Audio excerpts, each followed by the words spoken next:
My dad was taking out a bunch of money to give to my aunt to start a business. There was this really cute guy, and me and him kept looking at each other. We got in the car. I noticed the guy got on a motorcycle too, and I noticed that he was following us. And I was like, oh my God, he wants my number so bad. Oh my God, he's being so thirsty. And then I noticed another motorcycle come up on the other side. And we got out the car, they both got off their motorcycles, and they put guns to our faces, and they took all my dad's money that he just took out of the bank. Because it was for her to start a business, it was bricks. We lost all the money, and I didn't even get his number. How could he do this to me? I thought we shared a connection. When it comes to my man, I'm definitely not sharing. I'm definitely not. I mean, ideally, I'm just looking for someone that I have chemistry with, that I have a connection with. No, I've definitely talked to ugly dudes. I've talked to dudes that were broke. I've talked to dudes that had, crisis and issues going on in their lives that were, overwhelming for me.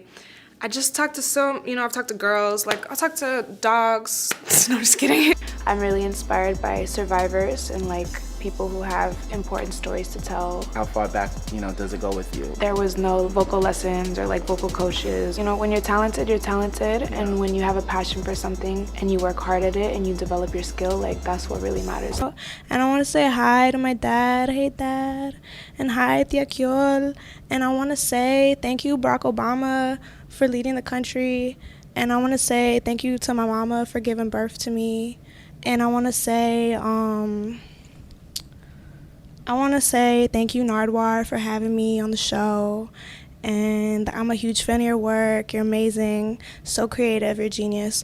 And I want to say thank you to the bees for pollinating the flowers. Growing up, I had friends that would be like, oh my God, you're so strong. How are you? How is this? Da, da, da, da. I always just felt surprised when people would say that to me. I'm like, I look strong to you?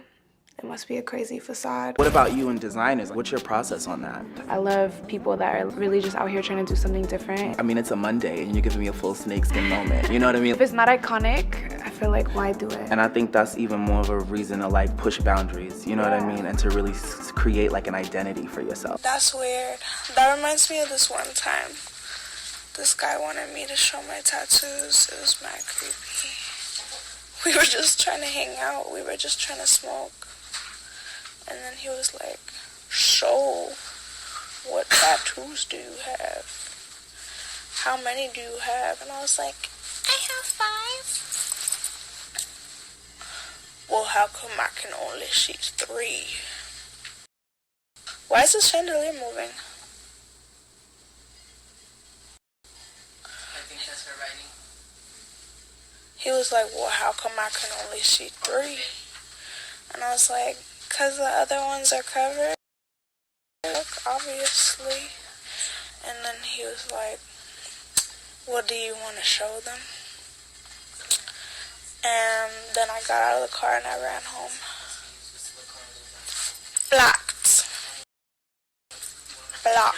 I think being a tyrant is about just ultimately it's a dictator. And so I was really trying to say I didn't want to be with that type of person. I don't want to be with someone that's going to be trying to power struggle with me, or if I decide to give you a piece of me or let you into my life or open up to you in some type of way, you're going to use that against me. Because, a lot of people, once you open up to them, that's when they start to use that as a power play.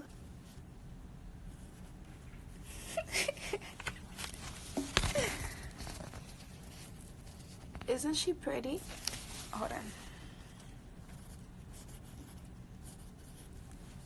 Now she's pretty. She got a bow on her head.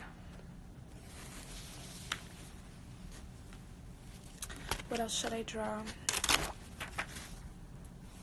I feel as artists, it's so important for us not to rely on criticism or flattery, because it's a journey, I feel the most important thing is my legacy and me to feel good and happy and proud of what I'm doing. If more of us cared about that, then we would be making things that are a little bit more meaningful, Everyone remembers it was a very iconic moment when El Chapo vanished.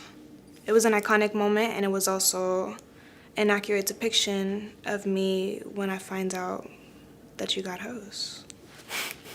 I grew up playing in a jazz band, and I played saxophone and piano, and my ear was always very drawn to jazz, and I really love Billie Holiday because I also feel that It's another person who has an individual, unique sound. It's another person who's very like honest with her story and honest with her lyrics, even though some of them are dark. It's like you could really feel what she was going through, and you could feel that it was a honest place she was coming from.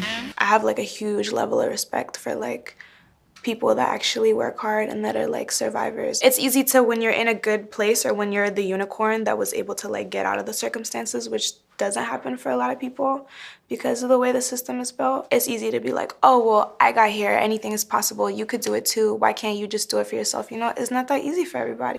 This is my chicken. What should we name him? He's angry because everybody eats his peoples and is highly disrespectful. So he's not happy about it.